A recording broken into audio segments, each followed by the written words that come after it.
मोदी के road show में स्कूली बच्चे एफआईआर दर्ज। थंबनेल आपने देखा होगा, आप लोग सोच रहे होंगे कि आखिर ऐसा क्या है, एफआईआर तक दर्ज हो गई, एक रोड शो करने में एफआईआर दर्ज हो गई, ऐसा क्या मसला है। वीडियो में लास्ट तक बने रहें, पूरा आपको बताएंगे कि आखिर क्या है एफआईआर में, क्यों हुई है एफआईआर, किस पर हुई है एफआईआर, सब कुछ आपको विस्तार से बताएंगे। वीडियो को लास्ट तक देखें, स्किप ना करें, आगे पीछे करके ना देखें। तो सबसे पहले देश के सीजीआई को प्रणाम। जब से उन्होंने सीजीआई का कार्यभार संभाला है, देश में आम आदमी के मन में विश्वास जगा है न्याय के प्रति। आम आदमी भी सोचने लगा है कि अब न्याय मिलता है। न्याय के एक नए अध्याय का शुरुआत यहाँ पर की है सीजीआई साहब ने, इसके लिए वो धन्यवाद के पात्र हैं। उनका जितना धन्यवाद दिया जाए उतना कम। दूसरा, आप लोग देख रहे हैं कि ईडी जो है इस वक्त में सबसे शक्तिशाली संसाधन या एजेंसी, जांच एजेंसी बनकर उभरी है।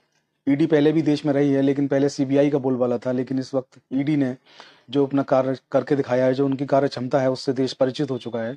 ये बात अलग है कि ईडी कभी कभी विवादों में आ जाती है। तमाम विपक्षी पार्टियां उन पर आरोप लगाते हैं कि सत्ता जो है उनका दुरुपयोग कर रही है। सत्ता अपने विपक्षियों, विरोधी राजनीतिक दलों को फंसाने के लिए, परेशान करने के लिए उनका इस्तेमाल कर रही है।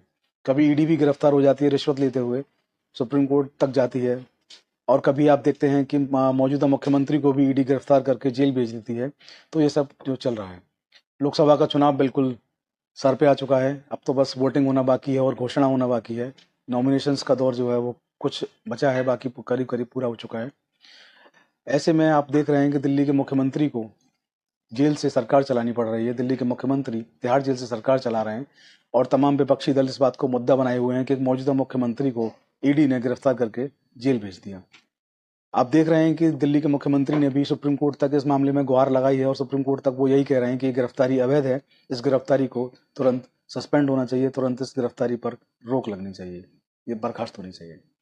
मामला सुप्रीम कोर्ट में है, फिलहाल उस पर कोई टिप्पणी नहीं करेंगे। लेकिन जो आज का जो मसला है बिल्कुल अजब, बिल्कुल अलग मसला। ये हुआ कि तमिलनाडु के कोयम्बटूर में 18 मार्च को बीजेपी की एक रैली हुई।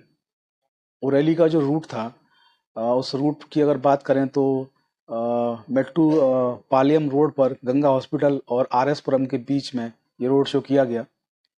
इस रोड शो में सबसे जो विवादित जो बात रही, वहाँ पर एक विद्यालय है, श्री साईं बाबा विद्यालय। वहाँ 14 वर्ष से कम उम्र के बच्चों को इस रैली में शामिल कराया गया। रैली में शामिल कराया तो कराया, उनके गले में बीजेपी की जो पट्टिका होती है, चुनाव चिन्ह वाली भगवा पट्टिका जिसको कहते हैं, जिसको गले में डाले रहते हैं नेता लोग जब चुनाव प्रचार में निकलते हैं, वो भगवा पट्टिका उन बच्चों को पहनाई गई। विपक्षी पार्टियों के नेताओं ने इस बात पर एतराज जताया, ट्विटर पर तमाम जगहों पर शिकायतें की। मसला जब आगे बढ़ा, मसला जब आगे तक पहुंचा, तो इस मामले की शिकायत दर्ज हुई, इस मामले में एफआईआर हुई। इस मामले की जो एफआईआर हुई, जो एफआईआर कराई है, वहाँ की जो बाल संरक्षण अधिकारी हैं, उन्होंने 32 बच्चों को लेकर इस मामले में एफआईआर दर्ज कराई है कि इस स्कूल के, साईं बाबा विद्यालय के 32 बच्चों को इस रैली में शामिल कराया गया, रोड शो में शामिल कराया गया, उनके गले में भगवा पट्टिका डाली गई। चुनाव आयोग का पहले सख्त निर्देश है कि किसी भी रैली, किसी भी सभा में जो नाबालिग जो बच्चे हैं, स्कूली जो बच्चे हैं, उनको शामिल ना कराया जाए, नाबालिग बच्चों को। तो चुनाव आयोग की जो गाइडलाइन है उसमें भी इन बातों के लिए मना किया गया है। और ऐसे में भी भाजपा ने इन बच्चों का, जो वहाँ की जो विपक्षी दल हैं उनका आरोप है, उनके ट्विटर आप पढ़ेंगे, उनके सोशल मीडिया आप पढ़ेंगे, तो उनका आरोप है कि भाजपा ने अपने फायदे के लिए, राजनीतिक स्वार्थ के लिए बच्चों का इस्तेमाल किया। 14 वर्ष से कम उम्र के बच्चों को भगवा पट्टिका पहना करके उनको रैली में सम्मिलित करवाया, उनको रैली में उनसे प्रचार करवाया, ये उनका आरोप है। हालांकि इस मामले में एफआईआर दर्ज हो चुकी है, लेकिन ये मसला जब एफआईआर दर्ज हुई, आनन फानन में मसला हाईकोर्ट तक पहुंचा और हाईकोर्ट ने इस पूरे मसले पर चुनावों तक अंतरिम रोक लगा दी है। चुनावों तक कोई भी कार्रवाई पुलिस को करने से मना कर दिया है। तो पूरा मसला ये है, एफआईआर हो चुकी है, बच्चों का इस्तेमाल चुनावों में नहीं होना चाहिए। बच्चों का इस्तेमाल बाल श्रम में भी नहीं होता, बच्चों के इस्तेमाल के लिए बाल श्रम कानून भी बना हुआ है।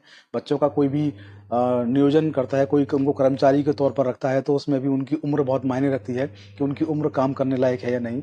और स्कूली बच्चे जो पढ़ने जाते हैं, उनका रैलियों में इस तरीके से जाना किसी भी दृष्टि से ठीक नहीं, उनकी एजुकेशन के हिसाब से भी ठीक नहीं है।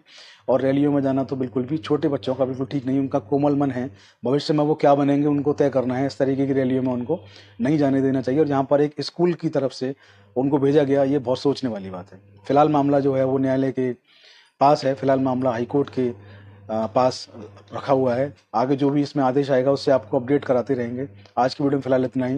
वीडियो को शेयर करना ना भूलें, हमें सब्सक्राइब करना ना भूलें ऑफिशियल प्रतीक चौधरी और हमारा दूसरा YouTube channel Chaudhary legal associate पर। आज की वीडियो में इतना ही। जय हिंद, जय भारत, नमस्कार।